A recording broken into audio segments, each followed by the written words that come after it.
सर्वेभ्यः नमो नमः।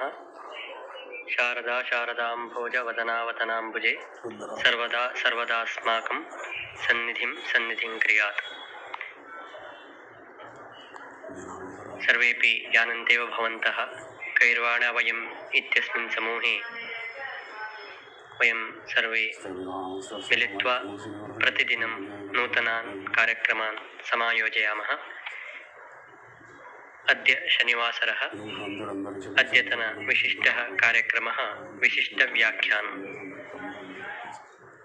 अद्य विशिष्टव्याख्यानं विधातुम् अस्माभिः सह विद्यन्ते अस्माकं मित्रमणयः, मार्गदर्शकाः, विद्वांसः डॉक्टर राजेन्द्र पांड्या महोदयाः। गैरवाणा वयं समूहे विद्यन्ते ये कार्यक्रमं प्रति समायान्ति ते सर्वेपि एतेषां परिचयं जानन्त्येव, यतोहि एतैः एतावता अस्मिन् गणे वस्तुतः विशेषतः विशिष्टव्याख्यानकार्यक्रमे बहुवारं स्वज्ञानं प्रसारितवन्तः, बहुवारं विशिष्टव्याख्यानं विहितवन्तः अपि।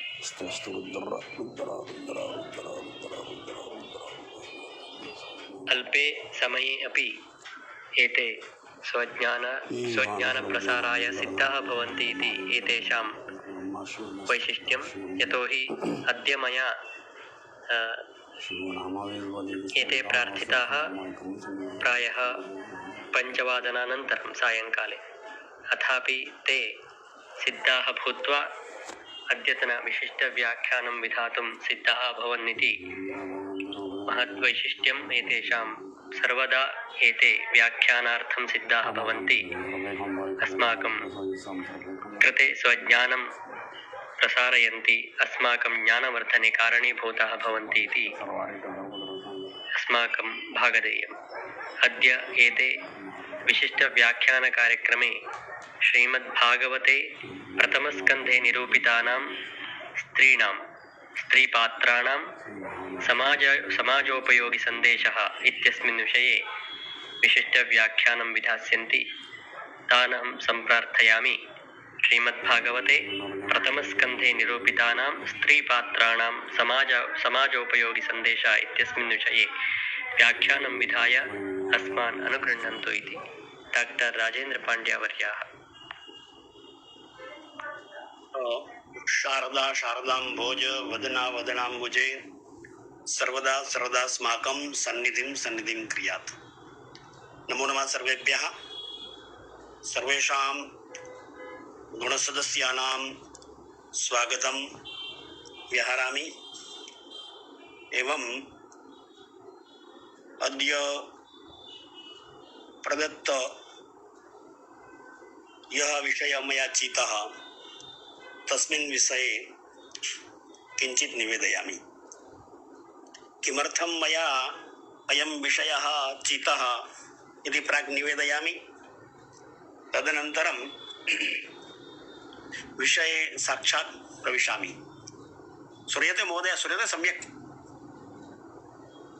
सम्यक् श्रूयते वा?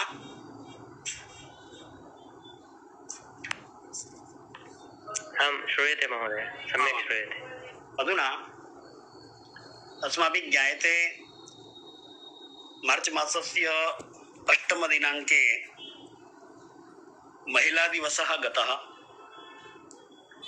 अर्थात् सर्वैः महिलादिवसस्य उत्सवः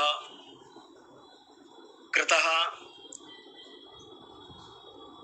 महिलाभ्यः सर्वाभ्यः सम्मानं दत्तं, पूजा कृता। एवं तासां स्त्रीणां महिलानां देशविकासाय, राष्ट्रविकासाय, समाजविकासाय कियत् योगदानम् अस्ति इत्यस्मिन् विषये बहु चर्चा अस्माभिः कृता, श्रुता च। अतएव मया अस्य विषयस्य चयनं कृतमस्ति।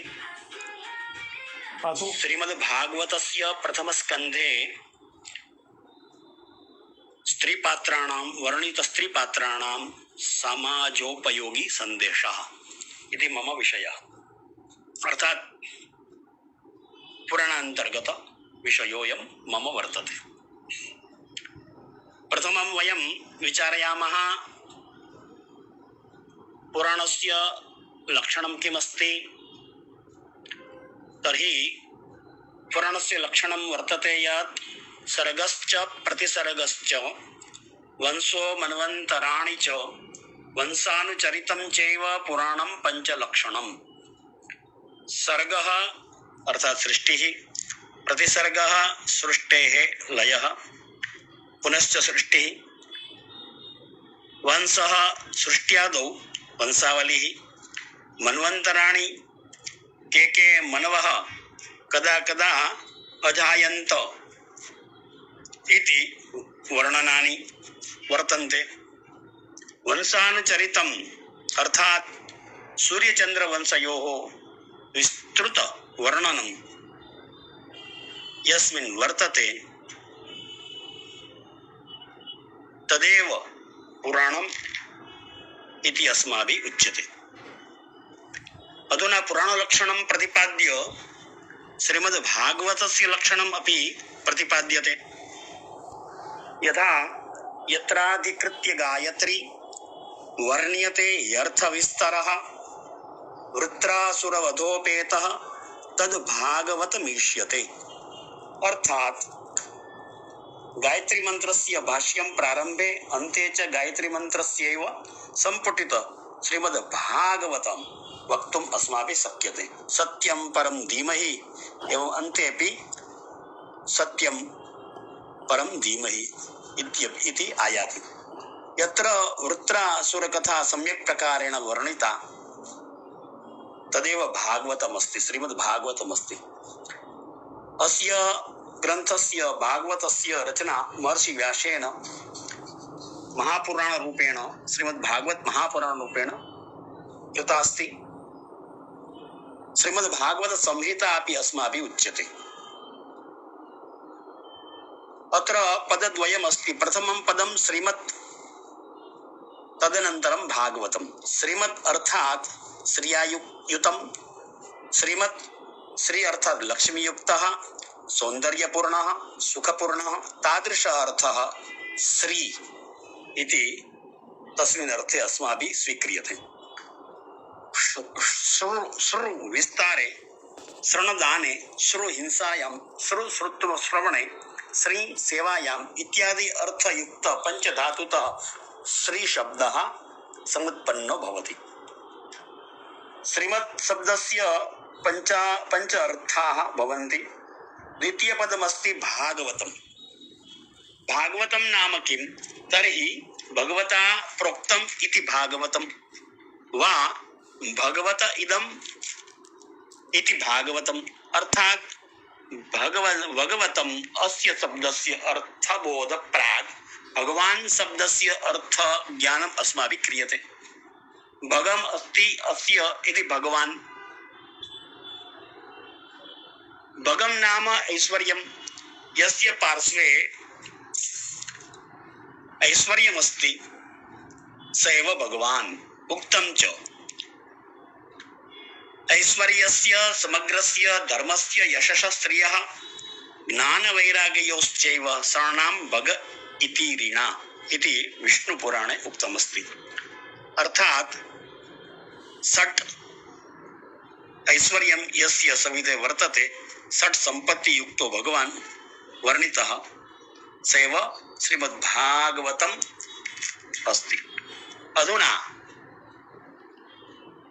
श्रीमद्भागवतस्य प्रथमस्कन्धे स्त्रीपात्राणां समाजोपयोगी सन्देशः कुत्र कुत्र वर्तते, तर्हि तस्मिन् विषये किञ्चित् अस्माभिः विचार्यते चेत् तर्हि कः सन्देशः, कीदृशो सन्देशः, समाजे कथं तस्य उपयोगिता वर्तते इत्यस्मिन् विषये अधुना अस्माभिः किञ्चित् विचार्यते चेत् तर्हि श्रीमद्भागवतस्य प्रथमस्कन्धस्य नामधेयम् अस्ति अधिकारलीला। प्रथमस्कन्धे 19 अध्यायाः सन्ति। प्रथमस्कन्धे 6ठाध्याये देवर्षि नारद कृत स्वकीय पूर्वजन्म वृत्तान्त कथा आयाति। देवर्षि नारदस्य माता प्रथमस्कन्धे प्रथम स्त्री पात्रमस्ति, किन्तु सा माता विधवा वर्तते, पति तु दिवंगतः। अतएव देवर्षि नारदः व्यासं प्रति गच्छति। तस्मिन् अवसरे स्वकीय पूर्वजन्म वृत्तान्तं कथयति व्यासेभ्यः। अहं तु ब्राह्मणकुले समुत्पन्नः, वेदवादी ब्राह्मणकुले समुत्पन्नः 5 वर्षीय बालकः आसम् प्राग्जन्मनि। मम माता एका दासी आसीत्। आश्रमे सा निवसति। योगीजन सेवायां तया मम मात्रा मम नियुक्ति कृता। तेन कारणेन मम हृदये भगवत् आविर्भावः जातः। मम समस्त पापानां नाशो जातः। मम सेवां दृष्ट्वा सर्वे योगिभिः महात्मभिः कृपां कृत्वा मम उपदेशः प्रदत्तः। किन्तु अल्पवयसि मां धार्मिक संस्कारः मात्रा एव प्रदत्तः। भगवद् भक्तेः शुद्ध भावना ममान्तःकरणे जागृता। अतएव भगवत् प्राप्ति कथं भवेत् वा भगवत् प्राप्ति रूप संस्कारः केन प्रदत्तः तर्हि मात्रा एव प्रदत्तः।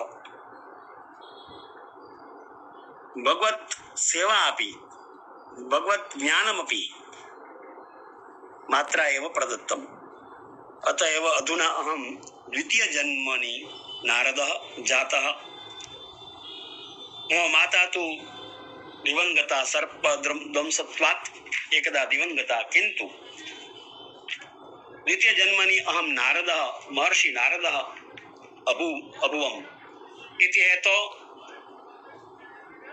बालकेभ्यः अवश्यमेव धार्मिक शिक्षा देया। भगवत् सेवा भगवत् भक्ति रूप शिक्षणम् अवश्यं दातव्यं। तेनैव पुत्रस्योन्नतिर्भवेत्, भक्तपुत्रस्य प्राप्तिर्भवेत् इति प्रथमस्कन्धस्य प्रथमस्त्री पात्रस्य समाजोपयोगी संदेशो वर्तते। अयं संदेशो वर्तते। कठिन परिस्थितौ पुत्रस्य त्यागोपि न विधेयः। कैङ्कर्यं दासीकर्म स्वीकृत्य पुत्रस्य पालनं पोषणं मम मात्रा कृतं, रक्षणमपि मम मात्रा कृतं। मम परिस्थिति न योग्या, सामाजिक आर्थिक स्थिति अपि न समीचीना। पुत्रस्य त्यागः करणीयः इति कदापि मम मात्रा न चिन्तितम्। पुत्रस्य रक्षणं पालनं पोषणं विपरीत परिस्थित्याम् अपि मम मात्रा कृतमस्ति। अतएव अवश्यमेव सर्वैः स्त्रीभिः या कापि परिस्थितिर्भवतु, किन्तु स्वकीय पुत्रस्य कदापि त्यागः न करणीयः।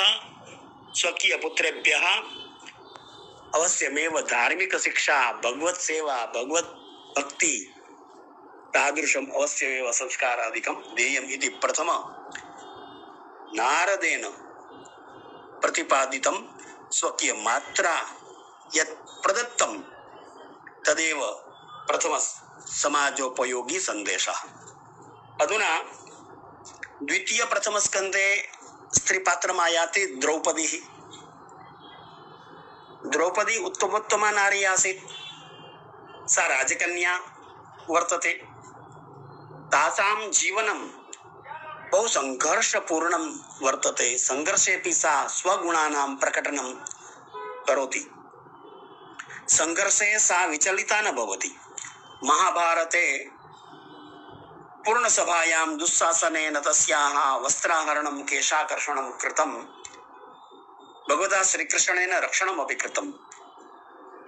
सहनशीलतायाः सन्देशः आभिः समाजेभ्यः दीयते। अनया आत्महत्या न कृता, संघर्षः कृतः, यावत् कालपर्यन्तं दुःशासनस्य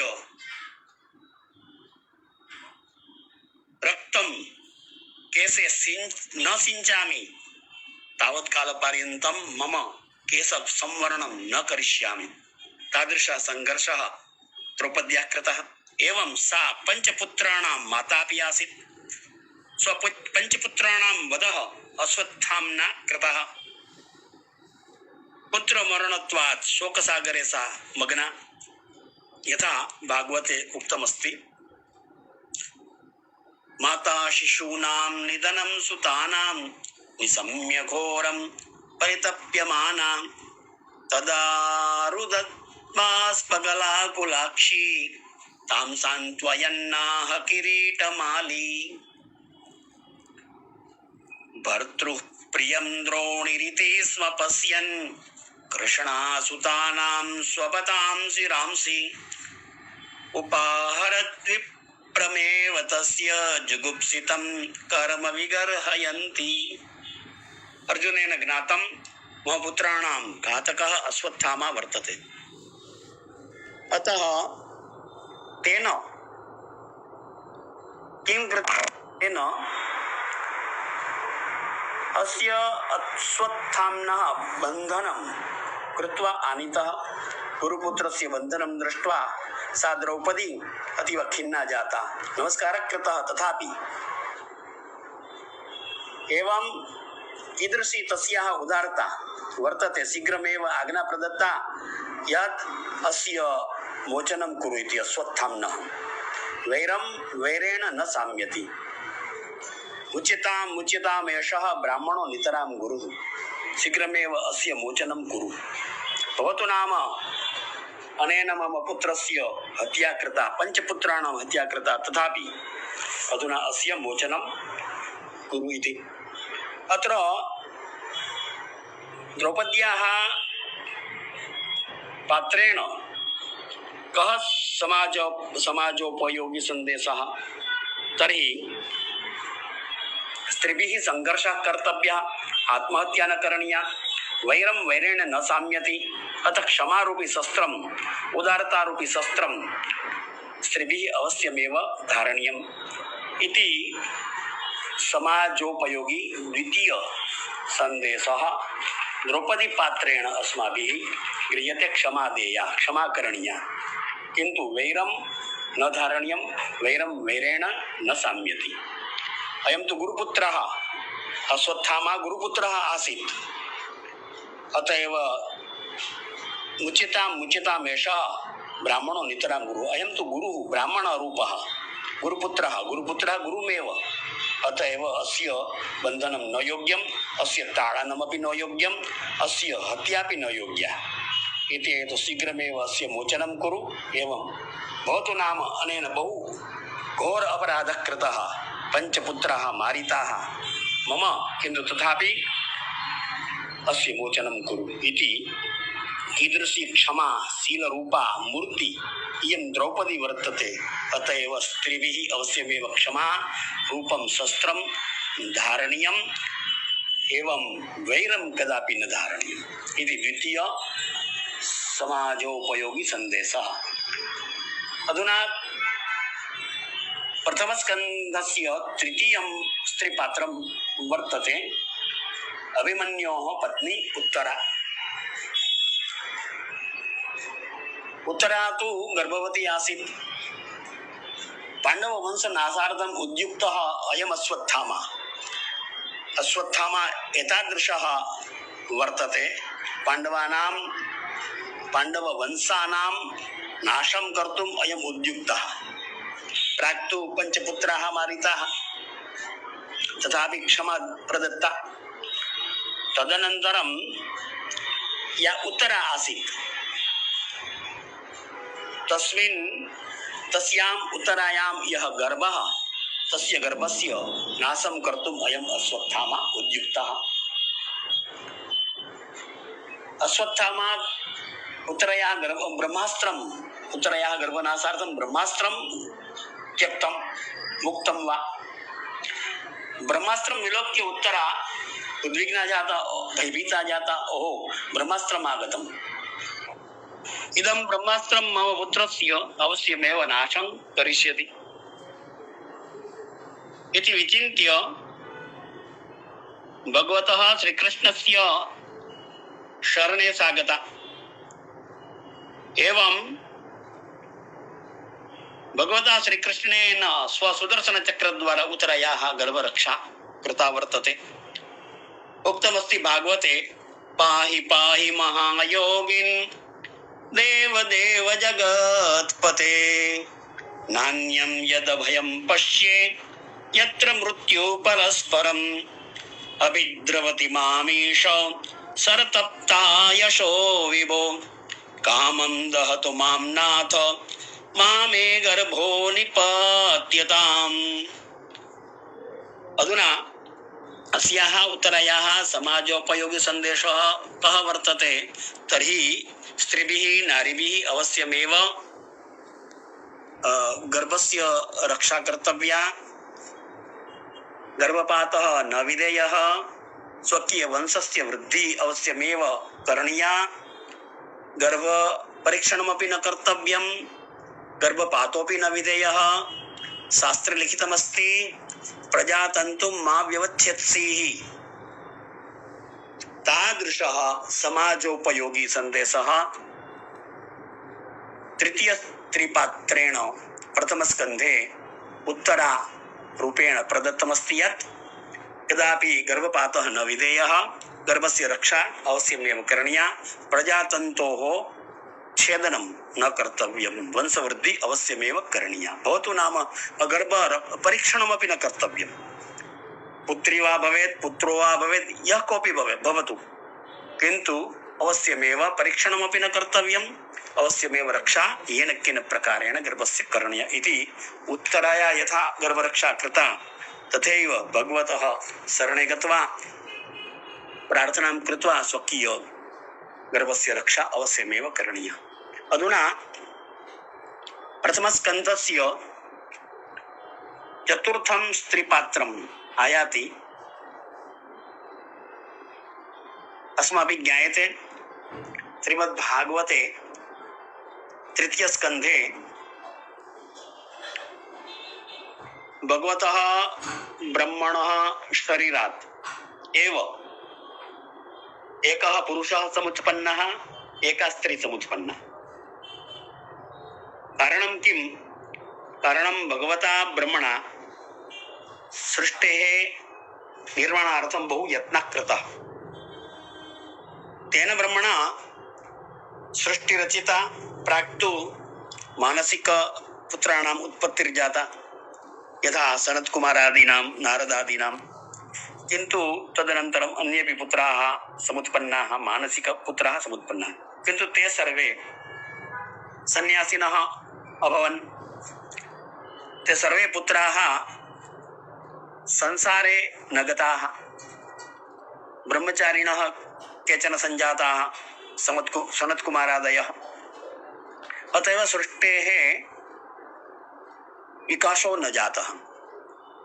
अतएव पुनः सृष्टि रचिता, तर्हि तमिस्रा तादृशी सृष्टि ब्रह्मणा रचिता, किन्तु सा सृष्टि अपि नष्टा, सम्यक् प्रकारेण न सृष्टेः विकासो जातः।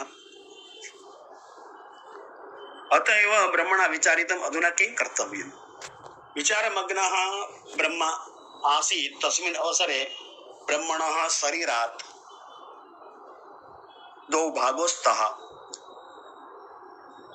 तेजः शरीरात् निर्गतम्, एकस्तु पुरुषरूपः, एकस्तु स्त्रीरूपः, त्रिरूपं तेजः। अतएव एका तु सत्रूपा, एका तु मनु, अर्थात सृष्टेः प्राग भगवता ब्रह्मणा नारी उत्पन्ना, नारी समुत्पन्ना उत्पादिता, एवं एकः पुरुषः अपि उत्पादिता मनुरूपः। अतएव मनुनापि अस्माभिः किञ्चित् स्मृत्याम् अपि किञ्चित् निवेद्यते। मनुनापि मनुस्मृतौ नारीणां प्रशंसा कृता वर्तते। यथा उक्तं मनुना, यत्र नार्यस्तु पूज्यन्ते रमन्ते तत्र देवताः। नारीणां यत्र पूजा भवति, नारीणां यत्र सन्मानादिकं भवति, तत्र देवाः अपि समायान्ति, आनन्दिताः भवन्ति।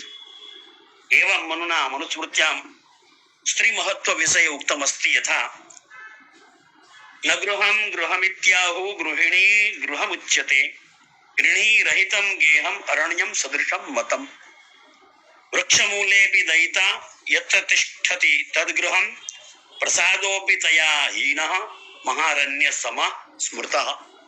अर्थात यस्मिन् गृहे गृहिणी नास्ति तद्गृहम् अरण्यसदृशं वर्तते इति मनुना प्रतिपादितमस्ति। एवम् उक्तमस्ति, नारीणां पूजा अवश्यमेव कर्तव्या। नारी विना किमपि न भवति। रामायणे भगवान् श्रीरामः यज्ञ कर्तुम् उद्युक्तः। तस्मिन् अवसरे पुरोहितेन आगत्य उक्तं, सीता अपेक्षते। सीता तु नास्ति, सीता तु त्यक्ता। तर्हि किं कर्तव्यं? सीता तु अपेक्षते एव, नारी तु अपेक्षते एव। एकाकी पुरुषेण कदापि यज्ञः न क्रियते। यज्ञ क्रियते चेत् यज्ञस्य फलप्राप्तिर्न भविष्यति। अधुना तु सीता नास्ति, किम् उपायः कः? तर्हि पुरोहितेन उक्तमस्ति, सुवर्णस्य सुवर्णमयी सीता रचनीया, एवं समीपे तत्र स्थापनीया यज्ञकर्मणि, एवं पूजा भवद्भिः विधेया, तदा एव यज्ञस्य फलप्राप्तिर् भविष्यति। अत एव नारीणां तु तादृशं महत्त्वं वर्तते। एवं यत्र ता न पूज्यन्ते तत्र अफला क्रियाः। नारीणां पूजा यत्र न भवति तत्र सर्वाः क्रियाः अफलाः एव भवन्ति। एवं च उक्तं, पितृभिः मातृभिश्चैव पतिभिर्देवरैस्तथा पूज्या भूषयितव्याश्च बहु कल्याणमिच्छता। अर्थात येन स्वकीय कल्याणं कथं भवेत् इति इच्छा वर्तते चेत् तदा तेन नारीणाम् अवश्यमेव, स्त्रीणाम् अवश्यमेव सत्कारः कर्तव्यः, अवश्यमेव भरणपोषणं पर्वसुखं दातव्यं। कारणं नारी विना संसारस्य सृष्टेः विकासः प्रचलनं न भवति। श्रूयते न वा महोदय? श्रूयते?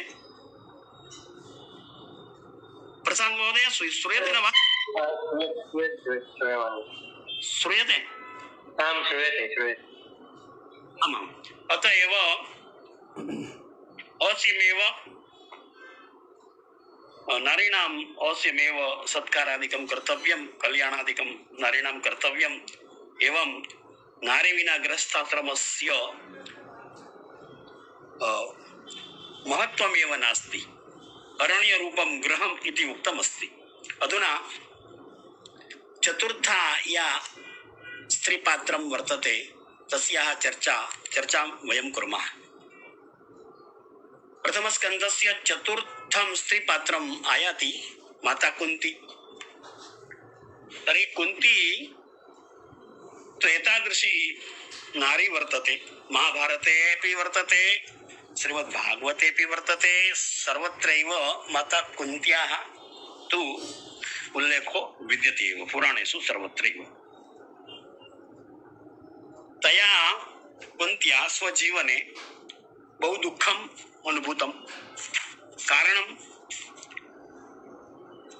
तस्य पति पाण्डुरोगेण ग्रस्तः, रोगी पति प्राप्तः। अतएव रोगत्वात् अस्य मरणं संजातम् इति एकं दुःखम् आगतम्। तदनन्तरं पुत्राणां द्युतच्छलेन पुत्राणां वञ्चना कृता कौरवैः इति द्वितीयं दुःखम् आपतितम्। एवं स्वराज्यात् सर्वं गृहीत्वा कौरवैः निष्कासिताः।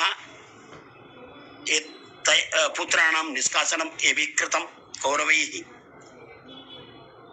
युधिष्ठिरादि ये पुत्राः आसन् माता कुन्त्याः, ते सर्वे पुत्राः निष्कासिताः राज्यात् वञ्चनां कृत्वा द्यूतक्रीडां कृत्वा। अज्ञातवासे एतेषां सर्वेषां निवासः, अतः माता कुन्ती अपि सहैव आसीत्। यत्र यत्र पुत्रेण दुःखम् अनुभूतं तत्र तत्रैव मात्रा अपि दुःखम् अनुभूतम्। तदनन्तरं युद्धं जातं महाभारतस्य युद्धे स्वजनानां मरणं कुन्त्या विलोकितम्। भवतु नाम स्वकीयपुत्राणां मरणं न जातं, किन्तु स्वकीय ज्येष्ठ भ्रातॄणाम् अथवा ज्येष्ठानां मरणं, स्वकीय स्वजनानामेव मरणं जातम् इति सर्वं विलोकितं कुन्त्या। स्वकीय ज्येष्ठपुत्रः यः सूर्यसकाशात् प्राप्तः कर्णस्यापि मरणम् अनया विलोकितं श्रुतं च। अतएव कुन्ती तु एतादृशी वर्तते, बहु दुःखी वर्तते।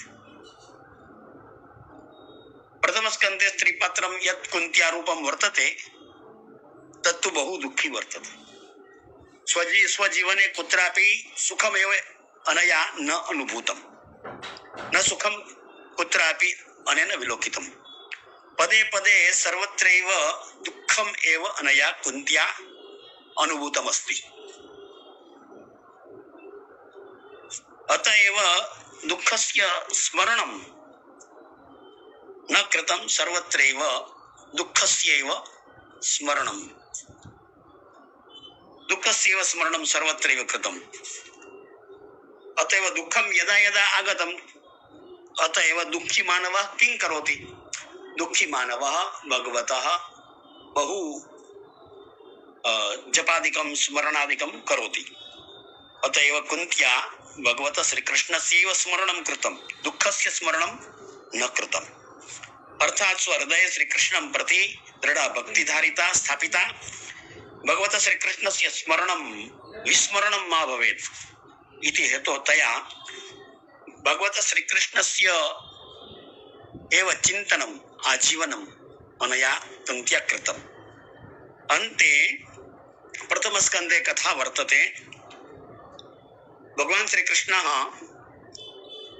हस्तिनापुरे स्थितः, विजयसञ्जातः। युधिष्ठिरस्तु राजसिंहासने आरूढः। अतः भगवान् श्रीकृष्णः कथयति, अधुना अहं द्वारिकायां गन्तुम् इच्छामि। भवतां सर्वेषां पाण्डवानां विजयो जातः, राज्यप्राप्तिरपि जाता। युधिष्ठिरः अधुना राजसिंहासने आरूढः। अधुना मम अत्र मया न स्थेयं, कारणं मम तत्र सर्वे प्रतीक्षां कुर्वन्ति। द्वारिकायाम् अहं गन्तुम् इच्छामि। अतः कुन्त्या उक्तं, किमर्थं गम्यते?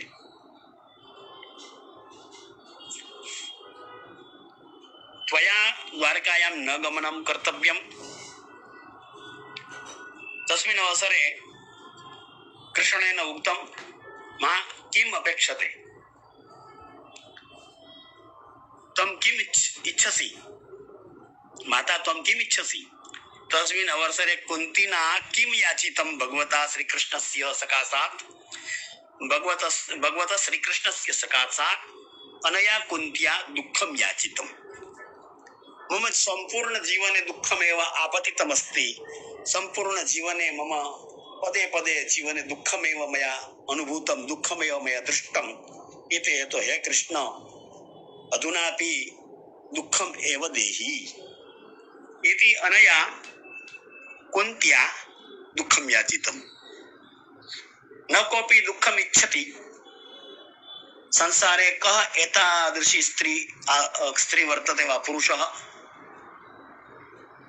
वर्तते यः दुःखम् इच्छति? मानवः स्वजीवने कुत्रापि कदापि दुःखं न इच्छति। सर्वे जनाः सुखमेव इच्छन्ति। किन्तु अत्र तु बहु विपरीतम् अस्माभिः विलोक्यते। कुन्त्याः किमर्थं दुःखं याचितम् एवम् उक्तम् एकस्मिन् श्लोके। दुःखं याचनां कृत्वा विपदः सन्तु नः सस्वत् तत्र तत्र जगद्गुरो भवतो दर्शनं यस्यात् अपुनर्भव दर्शनम् इति कुन्त्या स्वकीयस्तुत्यां भगवतः सकाशात् याचितम्। कुन्त्या उक्तं विपदः सन्तु नः सस्वत्, अर्थात पदे पदे पुनः दुःखं यच्छतु, पुनः पुनः विपत्ति एव आगच्छतु इति अहं याचे। कारणं किं? किमर्थं दुःखं याचितं? तर्हि सा कुन्ती एतादृशी भगवता श्रीकृष्णस्य भक्ता आसीत् यत् दुःखम् आगमिष्यति चेत् अधुना तु राज्यम् आगतम्, अधुना सुखम् आगतम्, राजमाता सञ्जाता, ज्येष्ठपुत्रस्तु सिंहासने आरूढः, राज्यासने आरूढः, हस्तिनापुरं हस्ते आगतम्, हस्तिनापुर राज्यम् आगतम्, अधुना राजमाता रूपेण सा कुन्ती बहु सुखं प्राप्तं कर्तुम् इच्छति चेत् सुखस्य प्राप्तिर्भविष्यति। किन्तु अनया तथापि भगवतः सकाशात् किं याचितं? दुःखं याचितम् इति तु आश्चर्यम्। आजीवनं येन दुःखं भुक्तं वा दुःखम् अनुभूतं, यया अनुभूतं सा तया अधुना सुखं न याचितम्।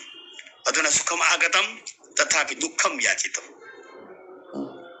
किमर्थम् इति चेत् कारणम् एकमेव तस्याः अन्तःकरणे एका एव इच्छा यत् दुःखम् आगमिष्यति चेत् हे भगवान् श्रीकृष्ण भवतः एव स्मरणं भविष्यति। कारणम् अधुना पर्यन्तं दुःखमेव आगतम्, अतः एव स्मरणं बहु भवता मया कृतं। पदे पदे दुःखम् आगतं, पदे पदे श्रीकृष्णस्य स्मरणम् अस्माभिः कृतम्। अहर्निशं श्रीकृष्णस्यैव स्मरणं मनसि आगतम्। अधुना सुखम् आगमिष्यति चेत् भवतां विस्मरणं भविष्यति, भवतां स्मरणं न भविष्यति। अतः एव मम मानसे हे भगवान् श्रीकृष्णः भवतां विस्मरणं मास्तु सुखत्वात् इति हेतो हे भगवान् कृष्ण त्वम् अस्मभ्यं दुःखमेव यच्छ। कारणं दुःखेनैव अस्माभिः भवतां स्मरणं सम्यक् प्रकारेण कर्तुं शक्यते। दुःखं नो चेत् स्मरणमपि न भविष्यति। दुःखम् आगमिष्यति चेत् तदा एव भगवतः श्रीकृष्णस्य स्मरणं भविष्यति। अतः एव अस्याः कुन्ती माता कुन्ती पात्राधारेण समाजोपयोगी सन्देशः कः वर्तते? दुःखस्य स्मरणेन दुःखस्य नाशो न भविष्यति, किन्तु भगवतः स्मरणं कर्तव्यं, दृढा भक्ति स्थापनीया। भवतु नाम दुःखम् आगच्छतु, भवतु नाम दुःखम् आगच्छेत् कदाचित् जीवने, किन्तु दुःखस्य ओहो मम किं सञ्जातं, मृतोऽहं तादृशं किमपि न कर्तव्यं। किन्तु अवश्यमेव दुःखस्य समये भगवतः स्मरणं कर्तव्यं, यथा कुन्त्या कृतं। भगवतः स्मरणं दृढ़ा भक्ति भगवते स्थापनीया एवं अंतःकरणे भगवतः विस्मरणं मास्तु इत्यपि चिन्तनीयम्। जीवनं दुःखम् आगच्छेत् तथापि रोदनं कुत्रापि अनया कुन्त्या न कृतमस्ति। भगवतः स्मरणमेव कृतमस्ति। अधुना दुःखम् आगतं, भगवान् सुखस्य दिवसः अपि दास्यति। तादृशः एकः समाजोपयोगी सन्देशः अनया कुन्त्या प्रदत्तमस्ति। दुःखस्य सहनं कर्तव्यं, दुःखस्य धारणा कर्तव्या एवं दुःखस्य समये दुःख समये कदापि रोदनं न कर्तव्यं। भगवतः चिन्तनं भगवतः स्मरणम् अवश्यमेव कर्तव्यं, तेनैव दुःखं गमिष्यति इति कुन्ती माता कुन्ती स्त्रीपात्राधारेण समाजोपयोगी सन्देशः अस्माभिः स्वीक्रियते। अधुना प्रथमस्कन्धे पञ्चमं स्त्रीपात्रमस्ति गान्धारी। सा गान्धारी धृतराष्ट्रस्य पत्नी वर्तते। जन्मान्तः धृतराष्ट्रेण सह तस्याः विवाहः सञ्जातः। विवाहानन्तरम् अनया विलोकितं मम पतिः तु जन्मान्तः, अतएव शीघ्रमेव तया उद्घोषितं यत् मम परमधर्मः विद्यते यत् पति परमेश्वरः एव इति मत्वा तस्य सुखे सुखी तस्य दुःखे अहमपि दुःखी इति कृत्वा तया सम्पूर्ण जीवनम् अन्धवत् यापितं। स्वकीय नेत्रे वस्त्रस्य पट्टिका धारिता। एवं विलोकन सक्षमा, सर्वं विलोकन सक्षमा अपि सा गान्धारी तेन किमपि स्वजीवने किमपि न विलोकितम्।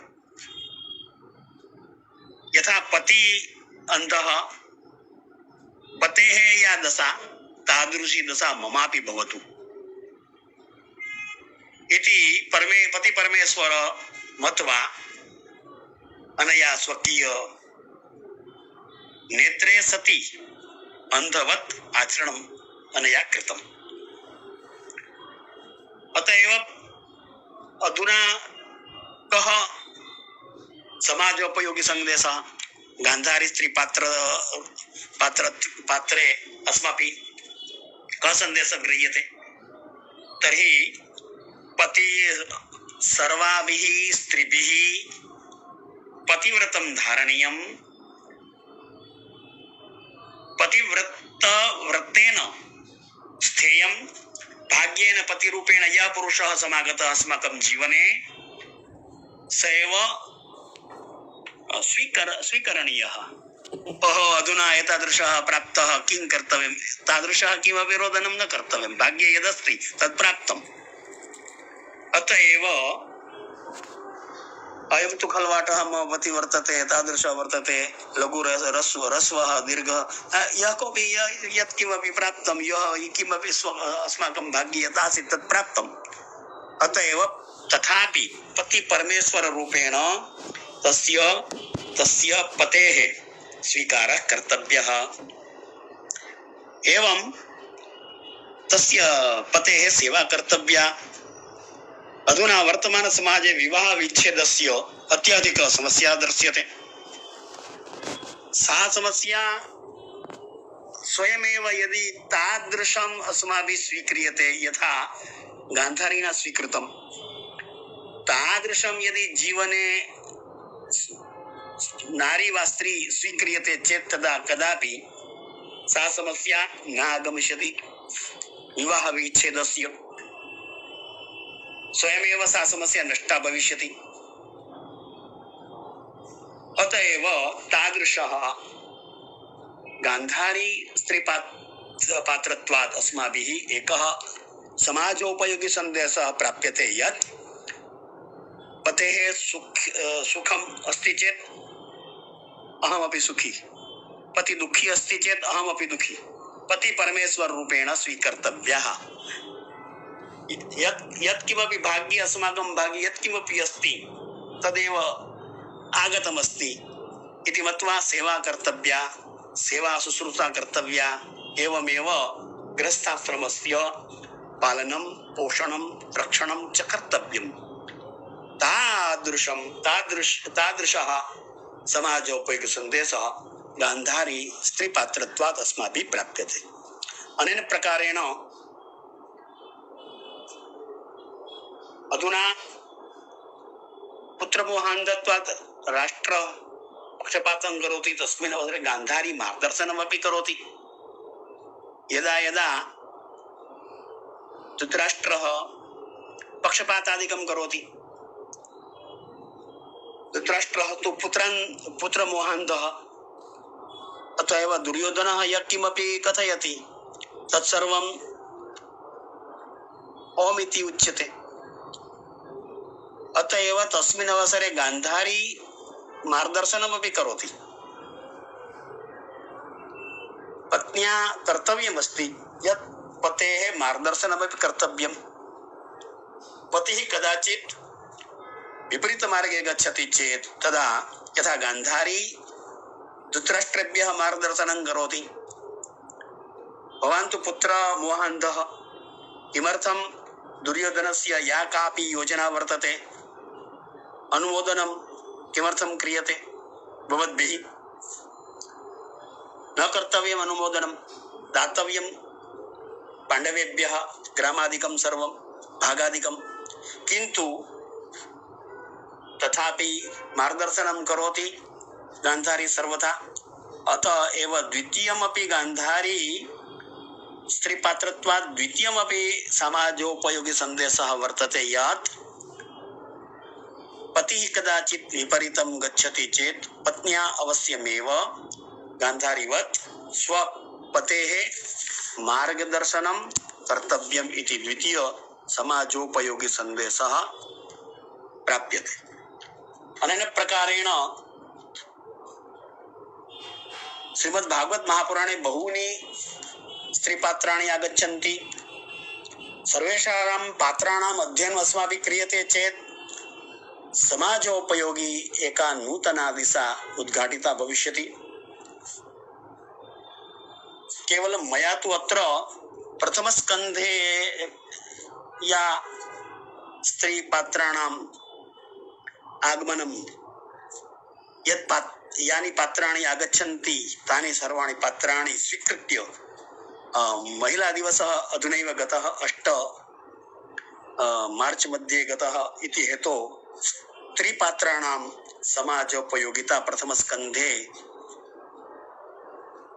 कः सन्देशः समाजोपयोगी सन्देशः कः वर्तते इति विषयम् अङ्गीकृत्य अधुना मया प्रथमस्कन्धे गन्धात् एव स्त्रीपात्राणां चयनं कृत्वा अद्य मया भाषणं विशिष्टव्याख्यानं प्रतिपादितम्।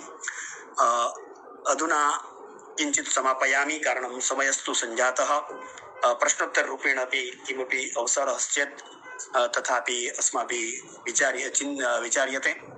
अवसर दत्तवद्भ्यः सर्वेभ्यः धन्यवादं वितीर्य विरम्यते, प्रणम्यते च।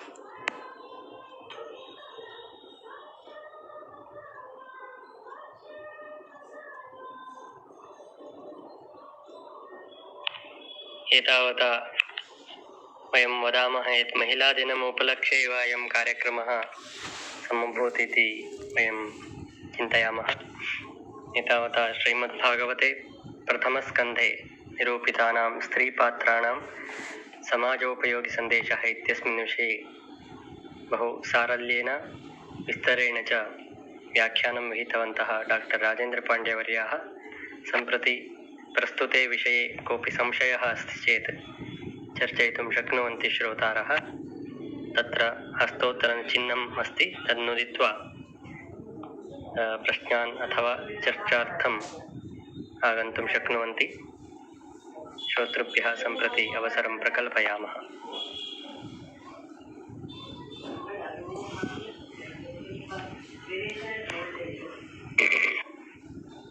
सुनील कुमार महोदयः अस्माभिः सह विद्यते।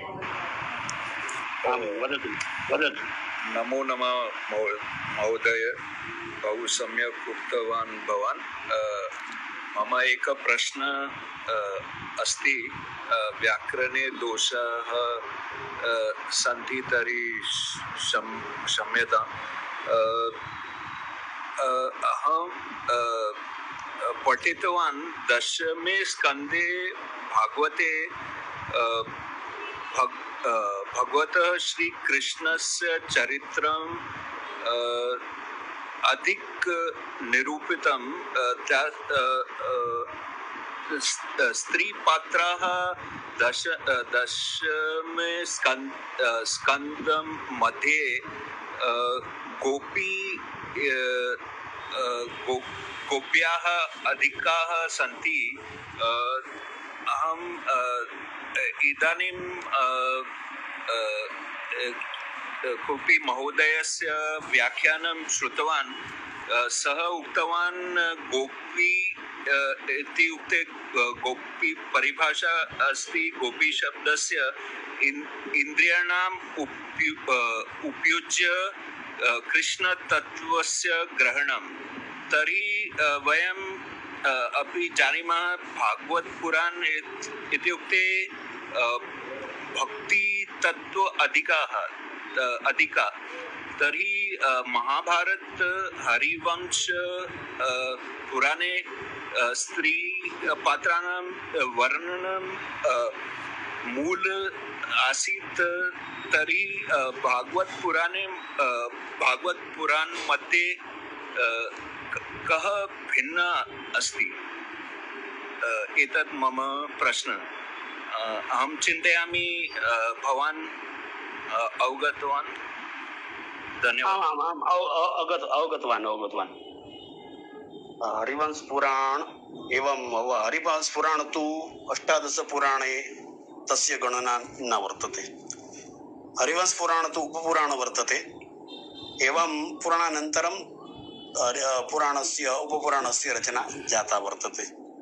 अतः एव दशमस्कन्धेऽपि स्त्रीपात्राणां वर्णनं बहु वर्तते। गोपीनामपि वर्णनं वर्तते।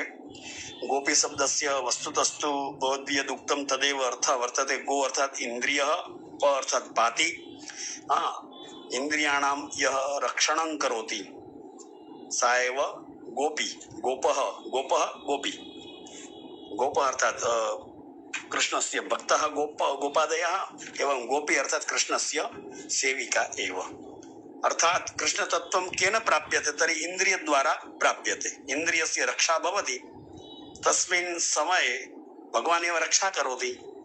अतः एव इन्द्रियाणां रक्षा करोति इति हेतोः गोपी इति उच्यते। किन्तु सर्वेषां स्त्रीपात्राणां तु वर्णनं महाभारते यद् वर्तते तदेव। कदाचित् महाभारते लक्षपरिमिताः श्लोकाः सन्ति। अतः एव तत्र स्त्रीपात्राणां बाहुल्यं स्यात्।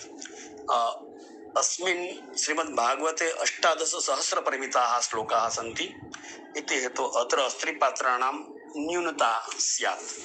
एवमेव तत्र भिन्नता वर्तते। वस्तुतस्तु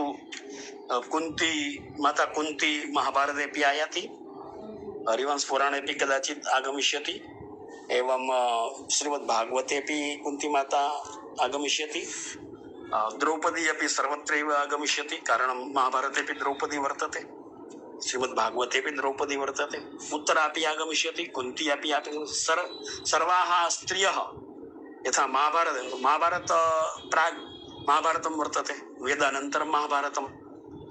रामायणं तु आदिकाव्यम् अस्माभिः स्वीक्रियते। रामायणमस्ति यथा वाल्मीकिरामायणं, तत्तु आदिकाव्यम् अस्माभिः स्वीक्रियते। अतः एव वेदानन्तरं वेदविभागानन्तरं भगवता महर्षि व्यासेन महाभारतस्य रचना कृता वर्तते। जयग्रन्थः अस्माभिः स्वीक्रियते। तदनन्तरं शनैः 18 पुराणानां रचना कृता वर्तते। तेषु 18 पुराणेषु श्रीमद्भागवत पुराणं श्रेष्ठमस्ति। कारणं किं, तत्र श्रीकृष्णस्य लीलावर्णनं सर्वं महर्षि व्यासेन सम्यक् प्रकारेण वर्णनं कृतमस्ति। एवं समाधिभाषा वर्तते व्यासस्य।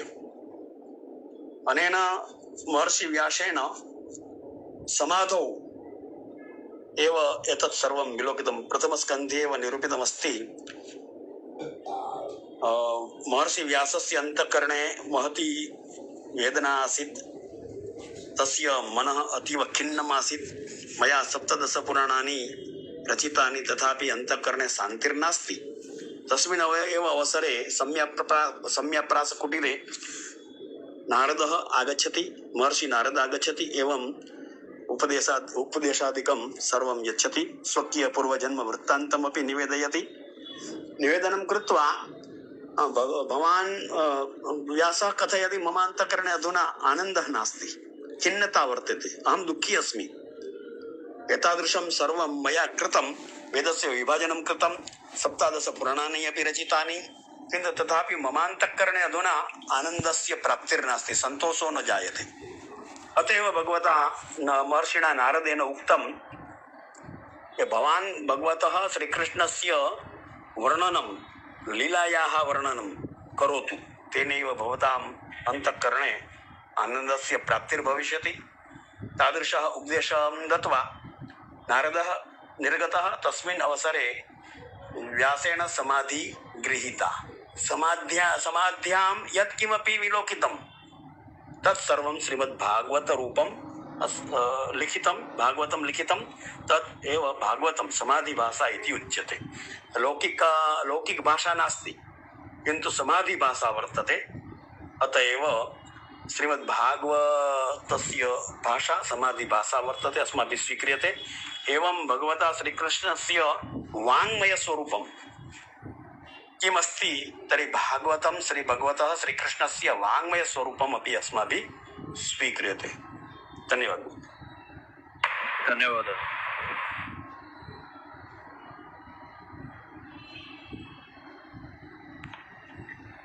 एवं सत्यं भागवते प्रथमस्कन्धे एव एतावान् विचारः स्त्रीपात्राणां विषये वर्तते इति चेत् सम्पूर्णभागवते वक्तुं समयः बहु अपेक्षितः। एवं प्रथमस्कन्धे एव बहवः विचाराः आसन्, समाजोपयोगी सन्देशाः सम्प्राप्ताः। एतत् विचारं प्रस्तुतवद्भ्यः अस्माकं सुहृद्भ्यः डॉक्टर राजेन्द्रपाण्ड्यावर्येभ्यः सर्वेषां श्रोतॄणां पक्षतः एवं गैरवाणा वयं समूहसदस्यानां पक्षतः मार्गदर्शकाणां पक्षतश्च हार्दं धन्यवादं समर्पयामः। एवमेव अत्र समुपस्थितेभ्यः अस्मद्गणस्य मार्गदर्शकेभ्यः मधुकेश्वरभट्टवर्येभ्यः अपि धन्यवादाः। एवम् अद्यतनचर्चायां भागम् ऊढ्वा सहकृतवद्भ्यः एवं व्याख्यानं श्रुत्वा स्वज्ञानं वर्धितवद्भ्यः सर्वेभ्यः श्रोतृभ्यः अपि सर्वेषां पक्षतः हार्दं धन्यवादाः। एवमेव अग्रेपि डॉक्टर राजेन्द्रपाण्ड्यावर्याणां व्याख्यानम् अत्र भवतु, तेषां ज्ञानप्रसारः अस्मासु भवतु इति सम्प्रार्थ्य अद्यतनकार्यक्रमम् अत्रैव समापयामः शान्तिमन्त्रेण। सर्वे भवन्तु सुखिनः, सर्वे सन्तु निरामयाः, सर्वे भद्राणि पश्यन्तु, मा कश्चित् दुःखमाप्नुयात्। ओम शान्तिः शान्तिः शान्तिः। सर्वेभ्यः शुभरात्रि। पुनः श्वः नमो नमः। शुभरात्रि। नमो नमः।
अरे सुई जाओ जी बेटा, थाकी गयो अरे सुई जा पंचो, अरे सुई जा हूँ मम्मी जाएंगी फरवा कहीं कहीं हैंडस्क्रीन लाओ पास पंचो हैंडस्क्रीन તમારું પતિ સુઈ જા જો તો કન